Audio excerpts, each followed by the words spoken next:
আগামী 13দশ জাতীয় সংসদ নির্বাচনে যে প্রচার প্রচারণা সেটি কিন্তু ধারাবাহিকভাবে অব্যাহত রেখেছেন 11 দলীয় জোট তথা জামায়াত নেতৃত্বাধীন যে 11 দলীয় জোট সেটি কিন্তু তারা অব্যাহত রেখেছেন তাদের সেই নির্বাচনী প্রচারণায়।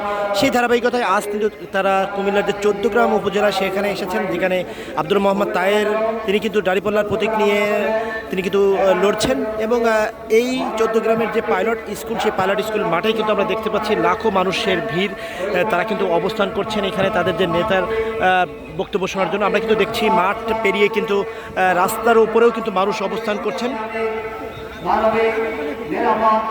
এবং আমরা যদি এখানকার বিষয় যদি উল্লেখ করি দর্শক, ভিতরেও কিন্তু আমরা দেখতে পাচ্ছি তাদের যে জামাতের যে স্বেচ্ছাসেবী কর্মীরা আছে তারা কিন্তু বেশ সতর্কতাভাবে অবস্থান করছেন। এবং আমরা কিন্তু বাহিরে দেখেছি পুলিশের পাশাপাশি সেনাবাহিনী এবং বিজিবি তারাও কিন্তু নিরাপত্তার সাথে অবস্থান করছেন এখানে কিন্তু আমি যতটুকু দেখেছি এখানে এনসিপির যে আহ্বায়ক নাহিদ ইসলাম তিনিও কিন্তু এসেছেন এবং খেলাফত মজলিসের যে আমির তথা মামুনুল হক তিনিও কিন্তু এখানে এসেছেন। এবং এখানে কিন্তু ডাকসুর ভিপি সাদিক কায়েম এবং সাবেক ছাত্র শিবির সভাপতি জাহিদুল ইসলাম তিনিও কিন্তু এখানে এসেছেন, মঞ্চে তারা উপস্থিত আছেন এবং তারা কিন্তু ইতিপূর্বে বক্তব্য দিয়েছেন।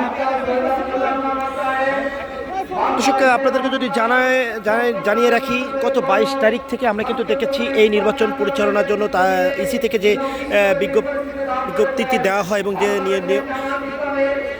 জানানো হয় যে 22 তারিখ থেকে নির্বাচনী পরিচালনার ডেট ঘোষণা করার পর থেকে আমরা কিন্তু দেখেছি ঢাকা মিরপুর তথা ডক্টর শফিকুর রহমানের যে আসন ঢাকা 15টা সেই আসন থেকে তারা কিন্তু নির্বাচনী পরিচালনা শুরু করেন এই 11 দলীয় জোট।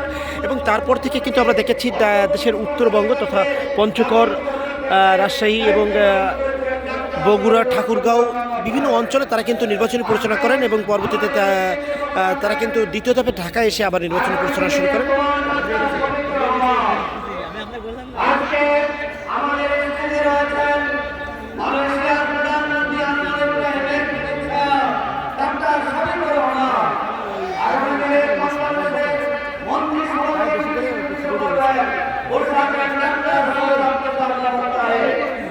যেমনটি বলছিলাম এবং তারপর থেকে আমরা কিন্তু দেখেছি ঢাকা দ্বিতীয় ধাপে যখন তিনি আবার নির্বাচনী পরিচালনা শুরু করেন তারপরে কিন্তু আমরা দেখেছি দক্ষিণবঙ্গে তথা কুষ্টিয়া হয়ে তিনি কিন্তু যশোর, ঝিনাইদহ এবং সাতক্ষীরা, খুলনা এবং বাগেরহাট শেষ করে তারপর কিন্তু গোপালগঞ্জে তিনি একটি পথসভা করে আবার ঢাকায় ফেরেন এবং তারপরে আমরা কিন্তু দেখেছি ঢাকায় তিনি কিন্তু পরবর্তীতে আবার একটি নির্বাচনী সমাবেশ করেন।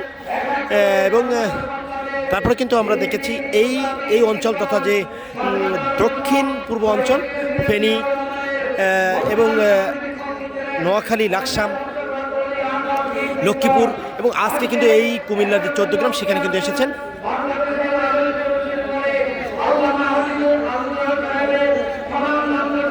এখন মঞ্চে কিন্তু আমরা দেখতে পাচ্ছি বক্তব্য দিচ্ছেন সেক্রেটারি জেনারেল আব্দুল হালিম।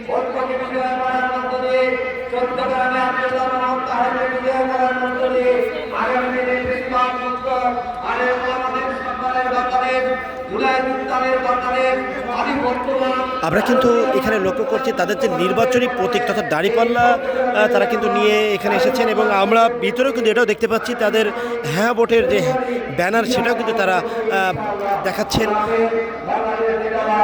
আমরা দেখেছি মঞ্চেও কিন্তু বক্তব্য দেওয়ার সময় যে নেতাকর্মীরা বক্তব্য দিচ্ছেন তারাও কিন্তু তাদের সেই নির্বাচনী যে প্রতীক তথা দাঁড়িপাল্লার পাশাপাশি আমরা কিন্তু দেখেছি হ্যাঁ ভোটের প্রচার প্রচারণা করতে দেখেছি এবং তারা কিন্তু জোরভাবে হ্যাঁ ভোটের প্রচারণা করছেন। এবং তারা আমি গতকাল একটি সমাবেশে কিন্তু এটাই শুনেছি যে হ্যাঁ ভোটের পক্ষে তারা কিন্তু আগে ভোট দিতে বলেছেন এবং হ্যাঁ ভোট জয়যুক্ত না হলে দেশের মঙ্গল হবে না এমনটা কিন্তু তারা বলছেন তথা জামাতের আমির।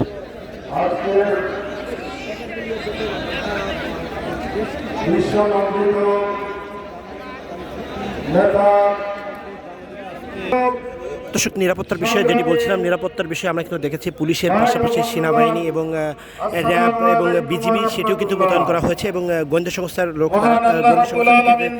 তারাও কিন্তু এখানে অবস্থান করছেন,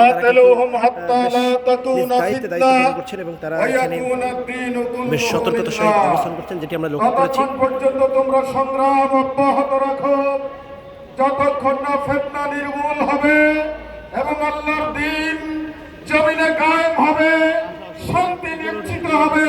এবং আমরা যেমনটি জেনেছি এখান থেকে কিন্তু নির্বাচনী যে এই সমাবেশ শেষ করে কিন্তু কুমিল্লার বেশ কিছু জায়গায় তিনি কিন্তু নির্বাচনী পথসভায় অংশ নেবেন। চাঁদাবাজির বিরুদ্ধে তথা 11 দলীয় জোটের যে প্রধান জামাত সেই জামাতের আমির তিনি কিন্তু খুন রাহাজানির এখান থেকে বাইরে বিরুদ্ধে হয়ে তিনি কিন্তু আমরা এই আজকে সংগ্রাম করছি সুশাসন কুমিল্লা এবং আমরা কুমিল্লার আজকে পরবর্তী সংগ্রাম এরিয়াটা আছে সেই এরিয়ায় কিন্তু তিনি নির্বাচনী পথসভায় অংশ নেবেন এমনটি কিন্তু আমরা জানতে পেরেছি। এবং আমরা দেখতে পেয়েছি বিভিন্ন জায়গায় কিন্তু এই জামাতের যে স্বেচ্ছাসেবক কর্মীরা তারা কিন্তু দায়িত্বতার সাথে অবস্থান করছেন এবং তারা কিন্তু রাস্তার উপরে যে যানজটের বিষয়টি সেটিও কিন্তু লক্ষ্য করে তারা কিন্তু দায়িত্ব পালন করছেন। আমরা আজকে সংগ্রাম করছি মুসলিম ও মুসলিম নারী পুরুষ সকল মানুষের অধিকার নিশ্চিত করার জন্য। এই ছিল সর্বশেষ আপডেট আগামী 12 তারিখে কুমিল্লা চৌদ্দগ্রাম থেকে। আমরা